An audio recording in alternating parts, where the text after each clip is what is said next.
Since the late 1970s, the road to retirement has been made more difficult by most brokerage firms, insurance companies, banks, and mutual fund companies, the very companies who were supposed to be helping Americans achieve a comfortable retirement. For decades, these firms, more commonly known as Wall Street, have been earning billions of dollars in excessive fees from U.S. retirement plans.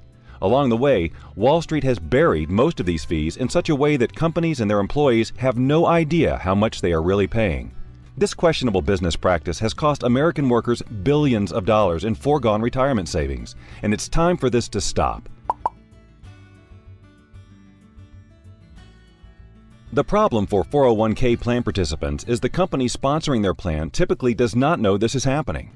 Unfortunately, however, that lack of awareness does not relieve the company of their legal obligation to fully understand their plan, as well as how much they and their participants are actually paying for it. So when you think about it from Wall Street's perspective, it's a brilliant business model. They get all the upside with the fees they charge and have none of the downside, since legally they are not accountable nor liable for any of it. So if Wall Street isn't liable for excessive costs and conflicts of interest in retirement plans, then who is? You got it, the company. When a company agrees to offer a 401k plan, it is attesting that it knows what the law governing their retirement plan says and commits to abide by it. The fact a company does not know, or that it was improperly advised by their broker or insurance company, is immaterial and not defensible under ERISA, Department of Labor regulations, or the courts, as many companies are finding out the hard way. Most of these settlements were brought about by current or former employees filing lawsuits over excessive fees in their retirement plan. That's all it takes. A single phone call from an employee filing a complaint about excessive fees in their retirement plan. Awards by the courts, however, are not the only source of liability for companies. Since the Department of Labor has thousands of auditors and investigators across the country, audits can be triggered at any time by red flags on the company's Form 5500, or by a DOL agent or IRS agent investigating a completely unrelated issue within the company. This may all sound a bit frightening to CEOs, CFOs, and directors of human resources, but here's the good news. There is a very easy fix to all of this. It's called the power of three. Three important elements necessary for having the very best retirement plan possible. First, engage an ERISA Section 338 fiduciary advisor, which, by the way, is the only way for a company to eliminate their liability for investment selection and ongoing oversight. Second, eliminate all excessive fees and expenses in the plan. And third, provide plan participants with expertly managed portfolios. It's surprising that most retirement plans don't take advantage of the first two elements given how easy they are to implement. But it's this third element that doesn't get the visibility that it deserves. Here's what we mean by that.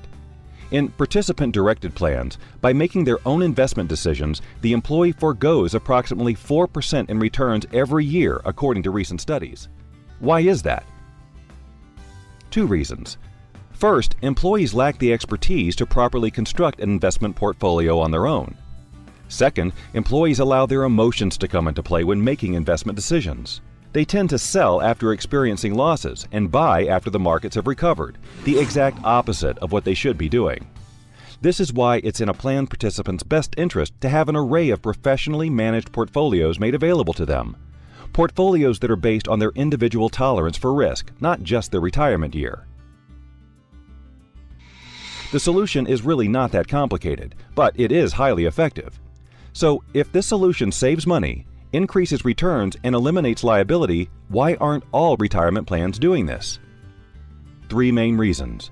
First and foremost, companies typically don't put much thought into their 401k plans. It's not why they are in business.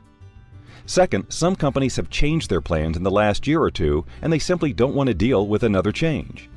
And third, many companies mistakenly believe an ERISA fidelity bond protects plan sponsors from breach of their fiduciary obligations, which is not what a fidelity bond does. Unfortunately, the problems within the U.S. retirement plan system have resulted in the much higher likelihood that American workers will either have to work longer than they had planned or adjust to a lower quality of life during their retirement. Either way, it's bad for the American worker. Fortunately, help is on the way. In February of 2015, the White House and Department of Labor announced their intention to combat the problems of excessive fees and conflicts of interest that are deeply embedded within this country's retirement plan system. So, while many companies may not put a lot of thought into their retirement plan, it's important to know the Department of Labor does, and that they will continue to fight to ensure U.S. workers' hard-earned money is properly looked after.